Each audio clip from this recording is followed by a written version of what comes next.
há rồi nhớ rằng nó ở lúc nồi rồi mày qua lâu nó mày qua lâu trâu cái san mông kia sốt xóa lúc tết chờ nã thằng trâu nó nên chỗ nên nhó xa tết chờ thay thì xa mày cà keo nên hai trâu của kia còn qua cũng ra chỗ lâu rồi rong đâu tại tôi mua trong này đâu này rồi chè này giờ lúc mày nó qua nó ít kia nó chè của cho nên một sai chỗ lúc mày thì qua tàu tàu lò rong câu tại này rồi nên chỗ nhóm thay thì chỗ nhóm mày cà nó nên nhẹ nhẹ cơn cầu nó chè nên sơ son tại rồi cũng nó sơ son tại rồi của em thì thì nên một cái bạc rồi của lúc phải mua thì câu rong mong mong chè của mà lý tế đó nè của chị của chị sơ xa ta của mấy tuần xài còn nữa cô xa xa trâu xa thay thì xa mẹ cả thế này giỏi chị của mà hai đứa xa đó nên á chị nhỏ lúc mày đâu mà nó nên cái bà đó của lúc fan bố thì câu rong mong mong nó em cũng mà lý chạy neo cũng mà chạy nè cũng mà lý xa đâu nè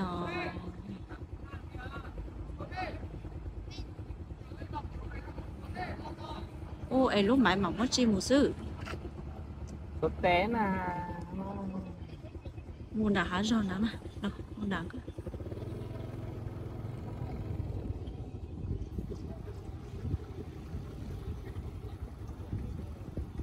đây là có món đồ lại qua họ có bật chén đây món đồ lại là có ra mua còn lâu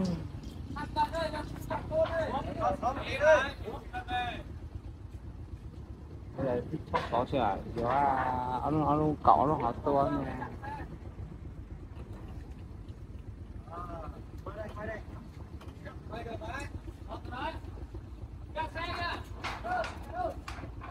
món đồ lại thơm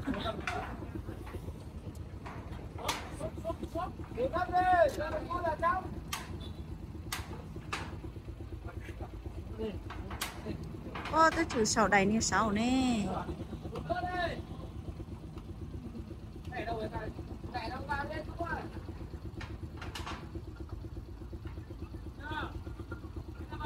tôi sẽ nói chơi giọng mất thế là không trẻ hảo nữa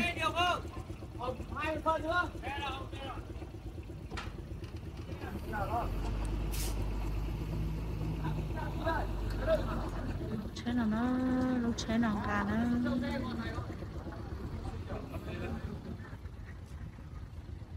lúc đầu nó chỉ chế lúc nó theo chỉ đá toàn cả lúc nó chế lúc cái nó lúc nó cái nó của tôi xài ra chè nên cái cánh cần cầu nó nên cái cánh cần cầu chè nếu tôi dựa tao lâu luôn á tôi tao lâu luôn là ta chỉ trong đó tiền tôi qua chỉ sau này cho khai này rồi nếu chỉ sau này cho khai đi nó chè để cho các đạo lúc nào tôi sẽ chè trâu lúc mày nó trâu lúc mày nếu qua tiền đi sau này cho khai nó đấy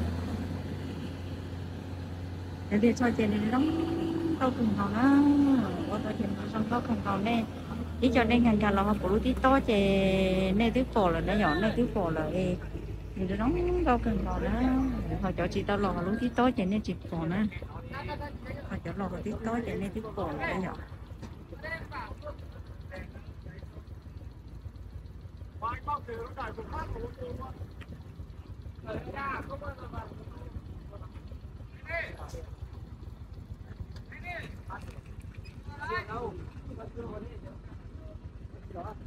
hết ở chợ không hết nhưng mà hết chưa không này đi chợ thì sao về ô tả nó có cầu tiêu nó hết tại không thấy quá hết nào đấy càng chui vào trong nhà nhá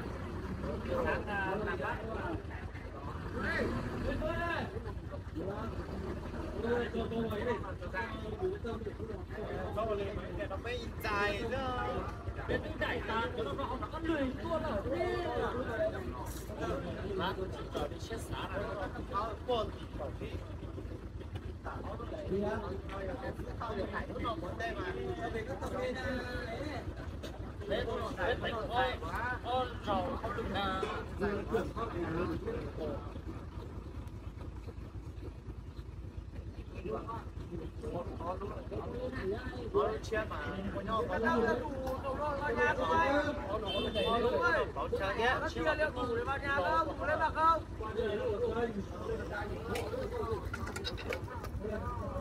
Đây nha, khẩn trương để chúng tôi còn vận chuyển vật liệu đi chữa cháy cát ạ. Đây, khẩn trương lên nào. Nhanh nhanh còn đi chữa cháy đấy. Không phải để xe chúng tôi đi trước đấy. Lắc vào đi, lắc vào đi. Lắc đi đây, lắc đi. Tập trung lên. Nào. Lắc lên, đi rồi, lắc lên. Lắc theo đây, bắn theo đây, đi rồi.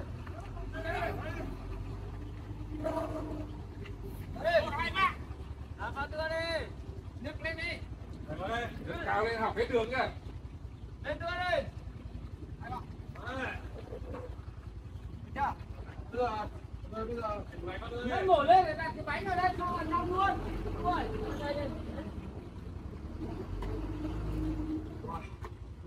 Dạ cần cầu nó Lên đi. Lên nữa đi. Cho lên nữa đi. Rồi.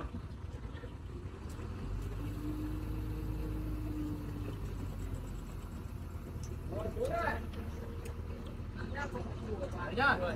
Đấy nhá. Bắt đầu đi. Còn lắc đi. Lắc xuống đi. Lắc đi. Rồi đi. Chân. Đây phải cho gỗ lên thôi. Gỗ lộ vào nhà kìa. Cho gỗ. Còn đây cho gỗ đây nhỉ? Đây trước bắc. Lên cho gỗ vào. Vào đây.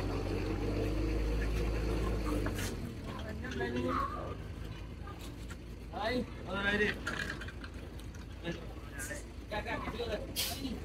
Trượt đấy. Xuống đây. Xuống đây.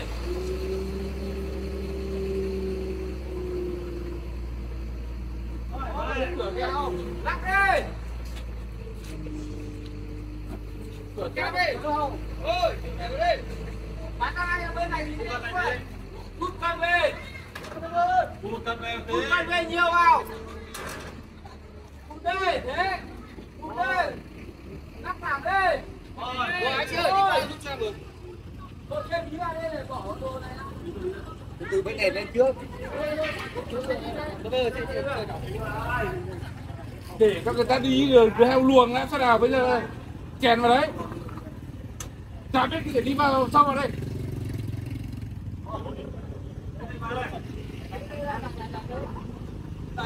Chèn vào đấy để cho chắc luôn.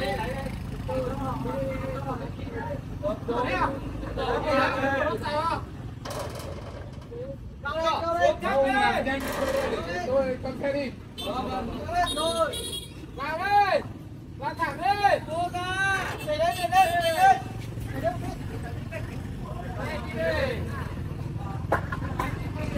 Bỏ bánh ra đi em đi ơi. Bỏ bánh ra. Bỏ hết bánh ra.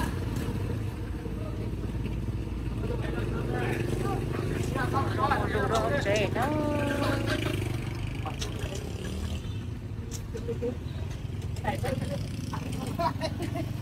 Đè vào xe của người máy là rất cái xe này để ngoài quân đi trước đấy Nó thấy tao lo chê nãy giờ cho mày chê thấy tao lo chê cũng sợ trong đây say cho nó ô tao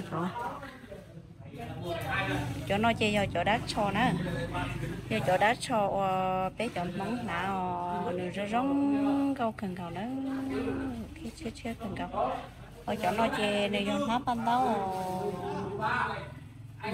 tao nó rong câu thì tiền này nè cho nên một số đồ tận tên sa tỉ nó ilung nhau nó và ilung nhau bể tô nó thế ạ tô nó ilung nhau nó thế nó ilung nhau tô nó thế ô có nói tin gạo lên nọ lọ ô tin lên nọ giống một ly chả một nó một bữa sáng đã lọ sư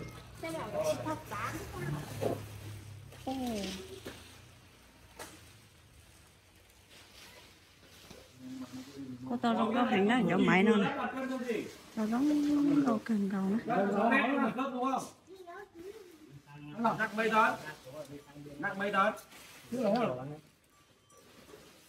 lắp được em, lắp được. tôi cho nên một say trò sát tỏ nó thế này ôi lúc sát tỏ nó chè do ua chỗ lan này chỗ lan thiệt cho này của cho nên một say chỗ lan thiệt cho về nó không có hại này nè ít chơi vô ná bàn tao thế dọ sẽ có rồng câu thịt tiền thì nó sẽ còn nó sẽ của giờ ná bàn tao nè giờ nó còn ná bàn tao eo còn ná bàn tao xe tại đùa nữa họ tụ nó thì cho nó thì dọn thiệt cho nữa rồng câu hại này nó cho nó dọn thiệt cho nữa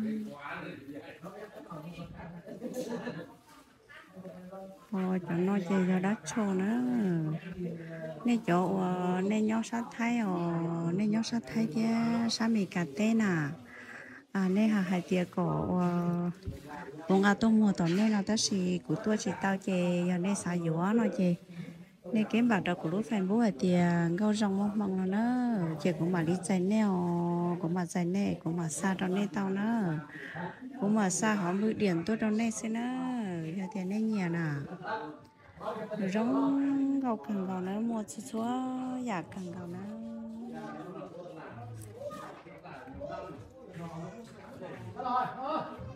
giờ tiền lấy tiền nhà chỗ tôi là chơi cái bảo đó của lúc xong bố tiền gâu rong mong thì cũng mà đi tên này nữa